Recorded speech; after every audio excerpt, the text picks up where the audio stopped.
should pop up on your screens.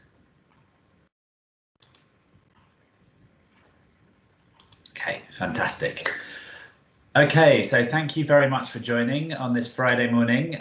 This session, Friday afternoon even, this session is going to look at how to apply for a Go Abroad opportunity. My name's Eduardo Lees, I'm the Global Opportunities Manager. I'm going to give you a very short introduction to the opportunities that are available, and then I'm going to talk about kind of best practice in terms of applying for those opportunities, some tips on how to write the application form, and things to consider and include to really make sure that you have a strong application. So, and you may already know a lot of these opportunities, but just to clarify again, these are the opportunities that are available for students to apply to at Goldsmiths. So we have applications open at the moment to study abroad at a partner university for a term.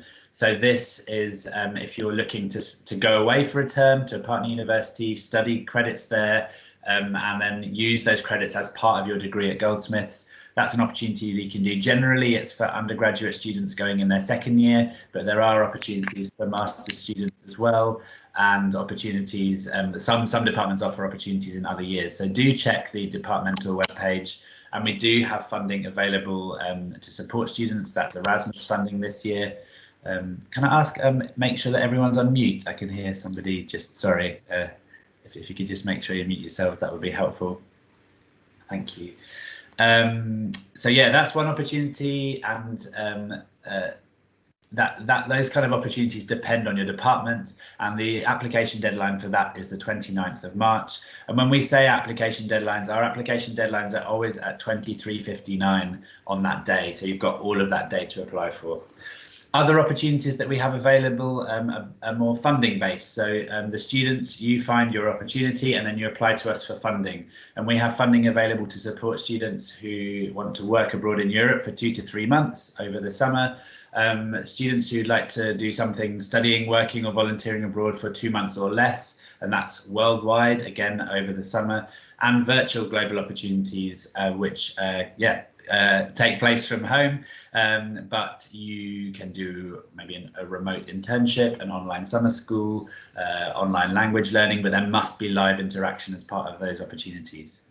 One thing to bear in mind is, of course, the impact of coronavirus. We know that there's still uncertainty over what the situation will be like in the summer.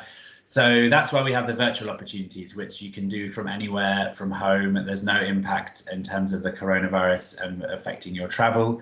If you are looking to travel and do something over the summer, then we are supporting placements that take place between the 1st of July and the 26th of September. And that's really to give us enough time to make sure that the situation is safe in the countries that you might be applying to go to. So the application deadline for studying and working abroad in person is the 26th of April. Let me go 100% check that. Yes, 26th of April, and we wouldn't confirm your funding until the 1st of June, which we feel is a point when we will be able to say whether, hopefully be able to approve you to travel abroad at that point for the 1st of July onwards. The other thing to bear in mind is Brexit, and the fact that, especially for UK passport holders, there will be potentially different immigration requirements in European countries. So that's something to look at as well now, and something to think about. And just to clarify, we do still have Erasmus funding. I know there's lots of information out there, lots of news out there saying that the Erasmus programme, the UK is no longer part of the Erasmus programme. We do have funding for Erasmus for this year, which is great. And we will also be engaging in the new Turing scheme, which is the new UK replacement scheme, to get funding as well. But this year it's Erasmus that will be supporting with the funding, as well as Santander universities for the shorter term placements and the virtual global opportunities. Just a few tips, and for anyone who attended the webinar that I was on yesterday, we went into more detail around this, and there is more information on the website to guide you. But here's some tips for how to find a placement. So if you are studying abroad for a term, this depends on the department, and the list of partner universities is on the Go Abroad website, so please do check that out. If you're looking to do a summer placement or a virtual global opportunity, then these are sourced by students, and we have loads of websites, loads of suggestions, loads of links on the Go Abroad webpage. There's a how to find an international placement website on there. On the Virtual Global Opportunities webpage, there's also lots of links as well. So do check those out. We also, if you're interested in a summer school, next Wednesday we're doing a talk with the University of Amsterdam on their summer schools, which are really fantastic. I would strongly recommend that you come along if you're interested in that. I think it's 2 o'clock on Wednesday, but check our events page on the Go Abroad page. You could also ask your department. They'll have links into organisations or into universities that might be of interest. You can speak to the Goldsmiths Careers Service as well about international placements. Dee as well, who's the volunteering coordinator, might have some advice around international volunteering. And you can also just get in touch directly with an organisation that you're interested in working with and just email them directly. Do think about how you approach the organisation. And again, the Careers Service has lots of information on that as well. Again, we've covered this during this week, but some things to think about why international experience is important. And this is actually really important to consider before, kind of as you're writing the application and as you're thinking about what you want to do. So I've found from my own experience, but also I know from other students that international experience really brings a whole range of benefits. It gives you a chance to experience different work and academic styles and environments. It supports growth in terms of self-confidence and independence, having to adapt in a new kind of environment, even if it's virtual, but also if it's in person, working out how to live in a different country or work or study in a different country or with different kind of cultural norms. In particular, the virtual global opportunities support digital skills to succeed in the international workplace. I've been working from home for a year now. I've had to interact with people online. You've all been working and studying online as well. And those skills are really going to be important in the future. Well, they're already important in careers at the moment, but they're going to be even more important in the future. So these kind of skills are fantastic to gain from these opportunities.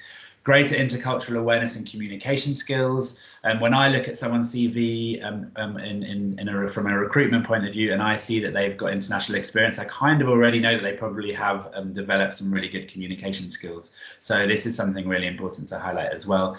And new relationships and networks for future collaboration, and both for work and for kind of friendships around the world as well. Now, these are all the things that you kind of might want to pick out in terms of skills that you might want to gain from your international experience and things to put potentially in the application form, which I'll talk a little bit about more in a second.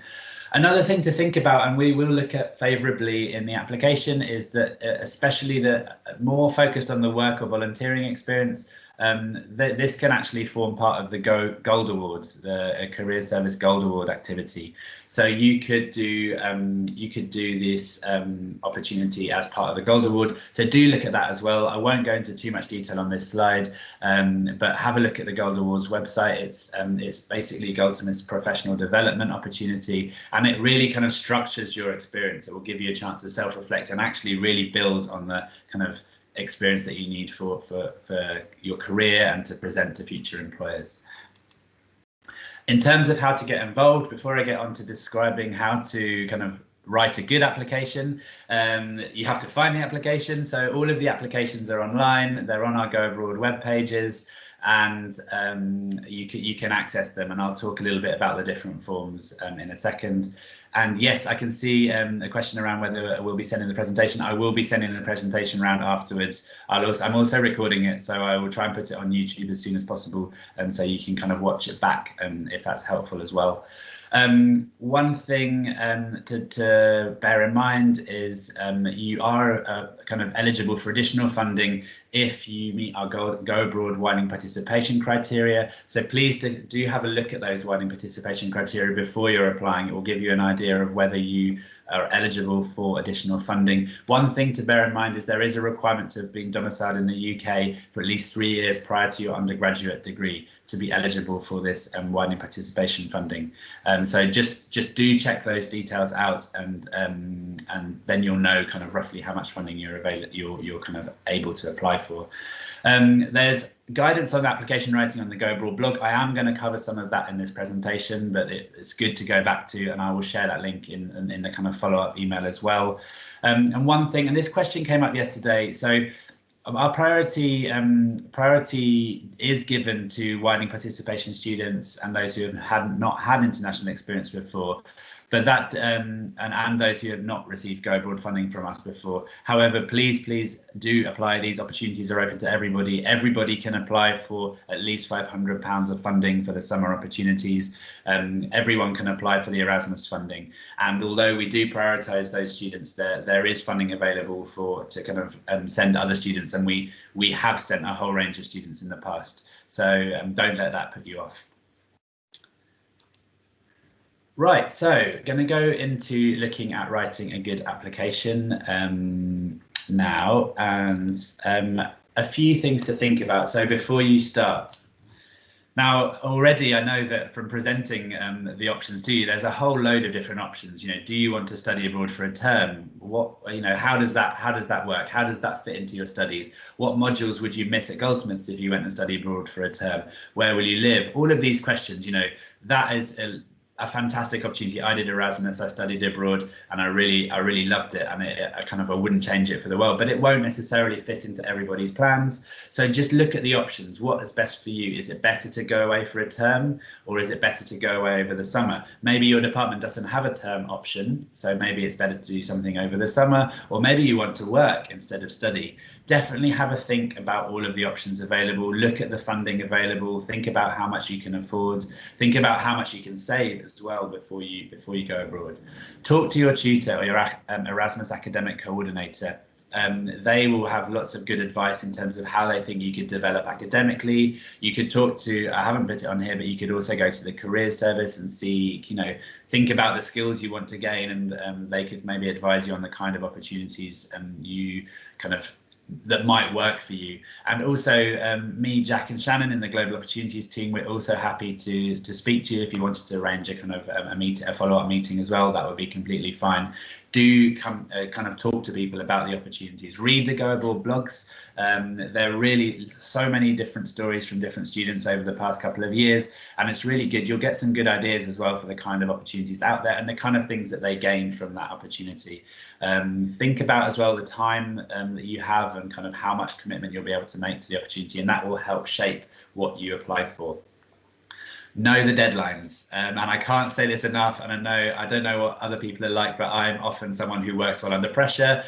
Throughout university, my essays were generally, I was up the night before kind of trying to finish them, and it's the same with, for example, job applications throughout my life. But this is really important. Find out when the deadline is, start researching, start applying early. There's quite a lot of things to think about, especially for the funding for placements where you have to find your own placement, because you do have to identify it. You don't have to have been accepted onto the placement, but you do have to kind of identify it, work out whether it's kind of eligible, whether it's the right opportunity for you. So you will need to start this process kind of early, and I would start it immediately if you can. And I have given some information on how to find that opportunity, but do check out our web pages for more. And I've already mentioned this but think about what funding you need. How much will you need for the travel? How much for the subsistence? How much are the placement fees? Those kind of things, and try and work it out. And we do ask for information on how much things will cost in the application forms for the summer opportunities. A few things are the basics. So I've just seen there's a question around the deadlines for virtual global opportunities. They happen every month on a rolling basis. So I think it's on the 1st of each month. There is a rolling deadline right up to the 1st of August. So if you apply for example, if you apply now in March, your application would be considered after the end of the month in the kind of 1st of April deadline, and you'd then find out in April whether you'd received funding. And it happens on a rolling basis, and it's just to kind of let you know as soon as possible that whether you've been successful or not.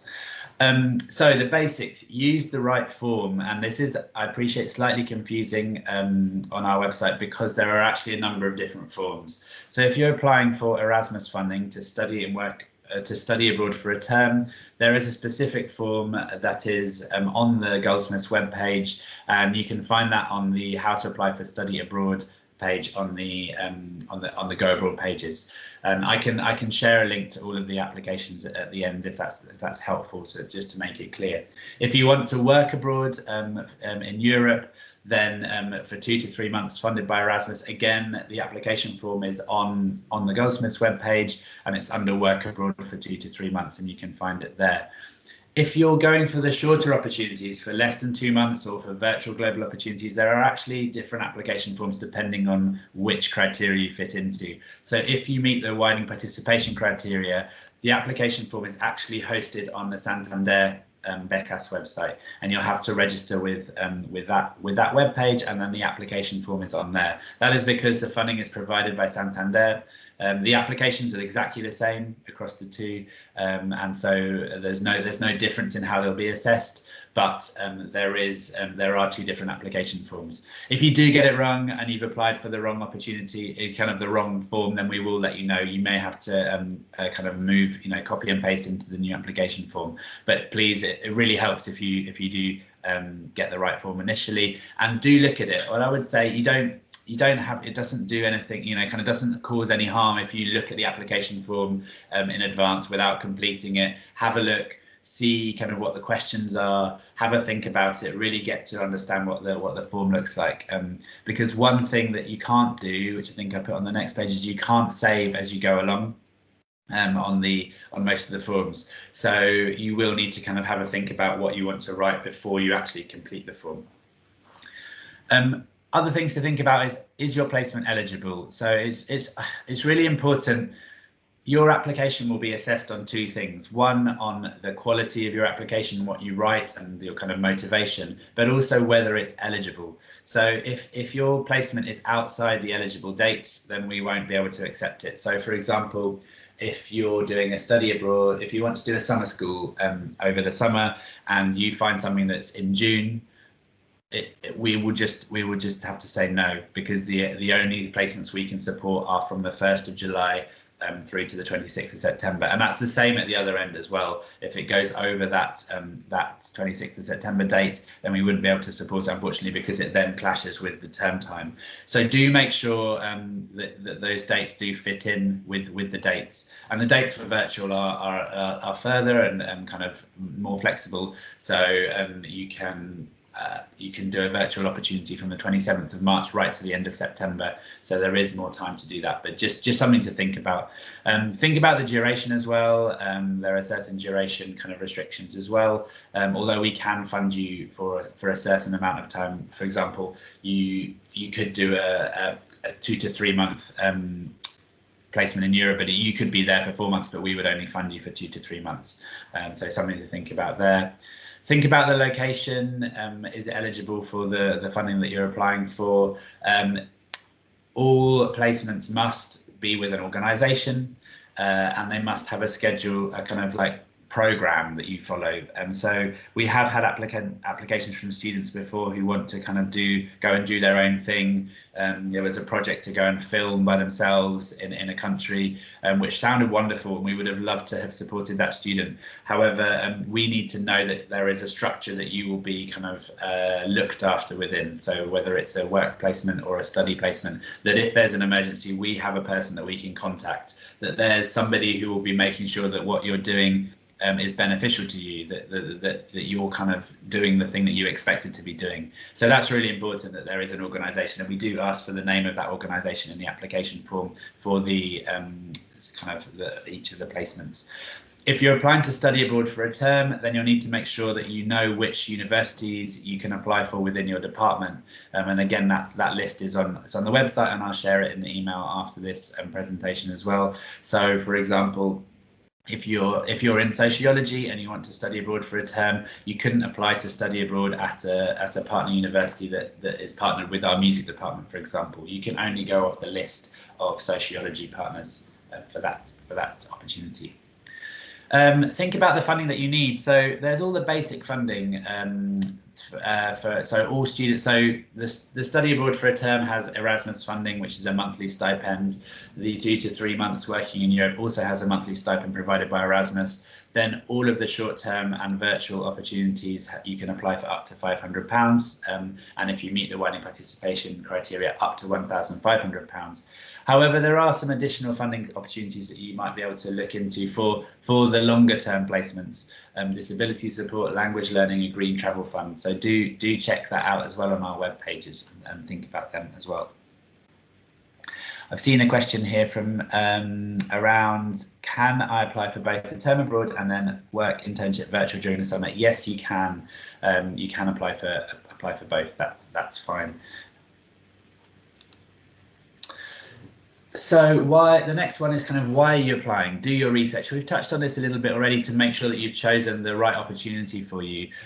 In your application, we kind of want to really hear that from you. So you need to clearly explain why you've chosen that institution, that organisation, why that particular country. And I can give you an example of this, because when I applied to do Erasmus, I wanted to go to Bologna, the University of Bologna. That's the one I'd heard about. That's the kind of one that I knew. I knew the city, I knew the university, it was famous, and that was the one I wanted to go to. I talked to my tutor and he suggested I go to Verona. He said it was a much better university for what I was studying, and a kind of much closer knit community, and one that would provide a lot of support. I didn't listen and I applied for Bologna. And actually, I got assigned Verona, and I had the most wonderful year. And I think it's really important to, you know, my tutor knew me well and knew that I would really thrive in that university. Everybody wanted to go to Bologna. It was really popular. And actually, I had such a good year in Verona, and wouldn't kind of change that for the world. So make sure that you're not just attracted by the kind of big names or by the big cities or by the things that you kind of think that you want to do. Do your research and then explain to us in your application why you've chosen that institution and organisation, and why that particular country as well. What attracts you about the destination? Does the institution and the organisation you want to study for or work at do unique work? Something that might be interesting, for example, is that I think would actually make your application stand out would be to say, do you know what, I've looked at this university, they have some really interesting studies in this department on something that I'm really interested in, and that's why I want to go to that university, rather than kind of something more generic that is a bit less detailed about why you might love kind of food from that country or something like that. So just think about kind of things that are a bit different. Think about, I used to run a program that supported students to go to India, and we had the same responses from students so many times about why they were interested in going to India. They liked the food and they thought it was a colourful country and they wanted to experience the culture, which is all true and all fantastic things to put in application. But actually, it wasn't different. It wasn't everyone was saying that. And actually, the people who kind of pinpointed that there were things that actually were unique to them, or something that they had researched separately, you know, that they like a specific type of Indian music, or they were really interested in Indian film, or there's a city that they wanted to visit in particular. So those kind of additional details really make your application a little bit more interesting and stand out.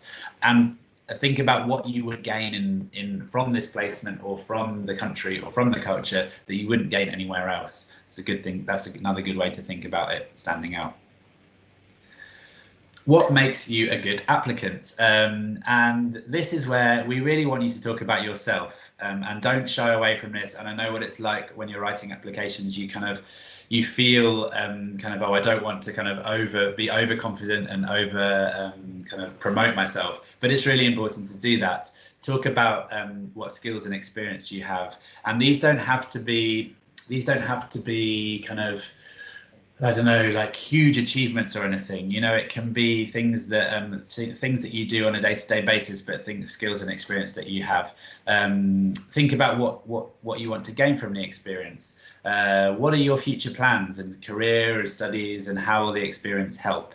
And be concrete. Make sure that you connect kind of your placement with your studies or your career. Show us that it's kind of how it's relevant, and tell us everything, or tell us lots of, you know, sometimes people don't write enough. You can also write too much, and make sure that what you have written is kind of answering the question. One thing that comes up quite often is people will write a lot, but actually within that they haven't answered the question, or maybe have copied and pasted or kind of rewritten bits from a website, or kind of, it sounds quite kind of generic.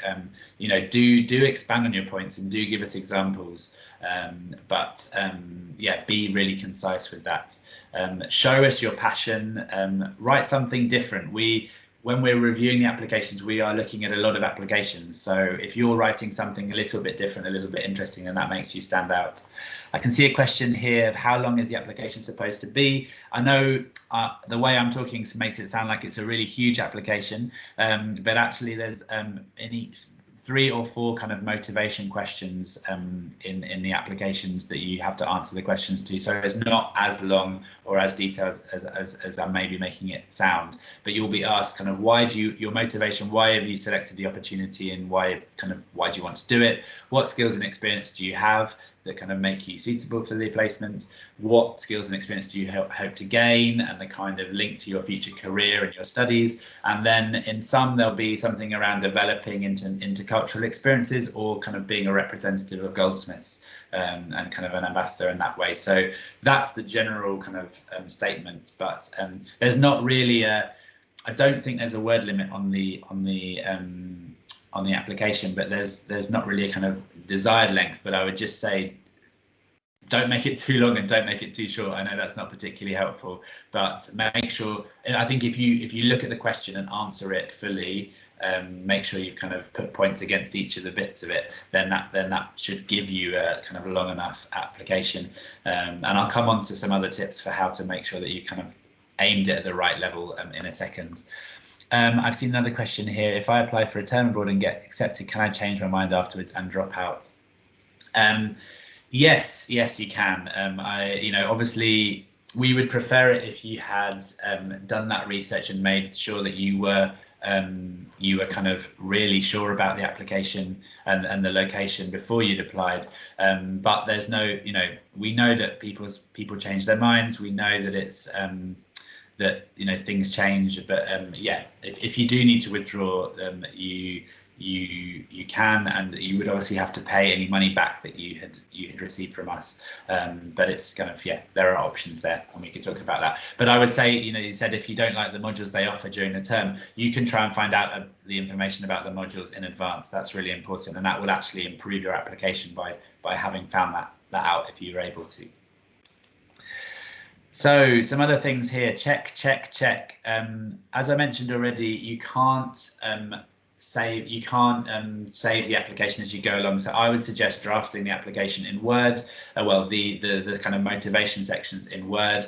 And please make sure your spelling and grammar is correct. You can use spell checker. You can get someone to read it over to make sure that it's okay. One of my huge bugbears is small i's instead of capitalized i's. If you're saying I want to do something, it should be a capital I. Things like this really do matter when you're kind of looking at a range of applications. And I appreciate that there's different challenges in terms of writing, but with the help of a spelling and grammar check, and with the help of a friend to look over it, maybe even the careers service I've mentioned there to kind of look over your application, and as long as you've given yourself email time to write it, there's not that much excuse for kind of incorrect spelling and grammar. So please do read it through and check, because it really does make a difference. Check that your email's correct so that we can get in touch with you to let you know, hopefully that you've been successful. Check that your details are right. This is really mortifying, but I once applied for a job and put my phone number on my CV and got it wrong, and they just couldn't get through to me on the phone, and it was so embarrassing. It was really embarrassing and made me look really unprofessional. So do make sure that all of your details are correct. Have you answered all the questions, and have you actually answered the question? So make sure you read the question and make sure you understand what we're actually asking you, and make sure you answer it. I know that sounds really simple, but that is kind of really important advice, because I think we've all done it before, where someone asks a question, you kind of go off in a different direction. Just make sure that you have answered the question. And I've mentioned this already, but show your application to a friend, get their feedback. Quite often, you show something to friends and they say, well, hang on a minute, you haven't talked about this, or you haven't talked about this, or they might say, do you know what, it's a bit long-winded, you can make this shorter. Other people have different writing styles. There's actually a really good, once the recording's finished, I'll share the link in the in the chat, but there's a really good app called the Hemingway app. I don't know if anyone's used this before, but you can copy your writing into the Hemingway app and it tells you whether the sentences are too long, whether they're using unnecessary words. And I'd really recommend it. I use it all the time, and one of my friends recommended it to me who's a web writer, and it helps to kind of cut down writing for websites, so it makes it really concise and clear. So I'd really recommend that as well. And I said already, organise a meeting with the careers service to talk through your application as well. That's all of my advice in terms of writing an application. I'll open up the floor for any questions in a second, but kind of the next steps. And I really hope that this advice hasn't put you off. I know it sounds like there's a lot to kind of think about and a lot to do, but it actually makes it easier to write the application if you've done all of that thinking. But do visit our Go Abroad website, have a look at all of the opportunities available, have a look at the application forms, make sure you know when the deadlines are, sign up for our Global Opportunities newsletter and Global Go Abroad VLE for other tips and kind of information as well. You can start researching destinations and locations, and as I said already, arrange a meeting with careers or Go Abroad. Do read our blog and start applying. That would be great. So we really love to see applications coming in. It makes our day. Here is our email address if you have follow-up questions. Here's our website. I will copy the evaluation form in a second. Here's the link to the blogs and the newsletter as well. I am going to say thank you, and in terms of this recording, and then I'm going to stop the recording and I'll open it up for questions. But thank you very much for listening, and I hope it's been useful. Just stop the recording.